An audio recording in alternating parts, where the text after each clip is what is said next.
What's going on, everyone? Lazy Shadow with OP, and welcome back to the Unofficial Official. Now, the devs over at Triangle Factory just dropped a massive Q&A video for the upcoming game, Forefront, answering a ton of the community's burning questions. I watched the whole thing, and my hype levels are through the roof. So today, I'm not just going to report the news, I'm going to break down all of their answers and give you my raw, unfiltered thoughts of what all of this means for us, the players. This is the stuff that gets me excited about the future of VR gaming, so let's get into it. The core concept and player count. First up, the basics. They confirmed that Forefront is a 16 vs 16 tactical VR shooter with vehicles in semi-destructible environments. And my first reaction when I heard this is, man, this is giving me SOCOM vibes. Stay with me, guys. I know we talked about this before, but stay with me. Back in the PlayStation 2 days. Remember how SOCOM changed the game with its online voice chat? It felt so new and refreshing. I'm getting this same exact feeling here. I play a ton of Breaches and I love the game, so in my head I'm just imagining Breaches but slightly bigger on a massive scale, and that seriously gets me excited. As for the 16 vs 16 player count, I'm cool with this size, that player count size. My only real concern here is the pacing and the TTK. I hope it feels fair across the board. It needs to have enough depth for both new players and us vets to feel engaged on the same playing field. Classes, guns, and reloading. Okay, next, they talked about the arsenal. 4 classes: Assault, Engineer, Medic, and Recon. Over 20 weapons. And honestly, this is on point. I have full trust in the devs. If you play Breaches, excuse me, you know they can deliver on variety and make each role feel meaningful. So no concerns there, just excitement. And what I'm really concerned about is the reload. They said they want to make reloading feel realistic and more immersive than ever before. The thing is, the reloading system in Breaches already feels pretty damn immersive as is. So I'm genuinely intrigued to see what they come up with to top that. The bar has been set pretty high for themselves.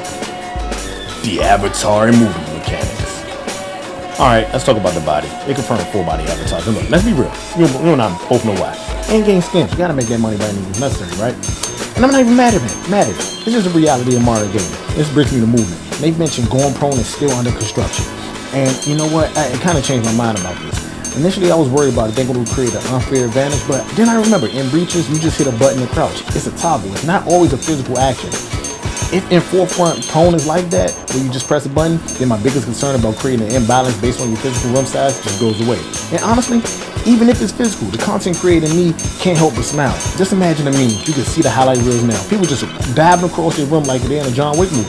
So you know what? I'm not mad at the idea anymore. I can still see it going wrong. They will have to implement it perfectly.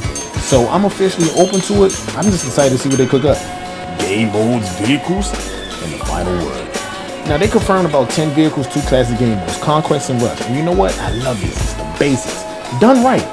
For a game of its kind, the first of its kind on this scale in VR, keeping it simple will go a long way. Do not overcomplicate it, just give us the fun. And finally, they talked about pricing and release date. No price yet, early release in fall 2025, and the full release in 2026. My reaction, look, Triangle Factory, I got my credit card information already. I'm ready for this game to come out.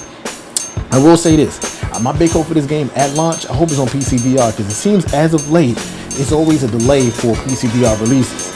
So when it does come out on PC VR, I hope it stands out from what we see on the Quest platform. Give us those high-res textures, better lighting, and something that makes our rigs work. For someone like me that has a high-end PC VR rig, that way incentivize more people to invest in powerful hardware and will go a long way for the entire ecosystem.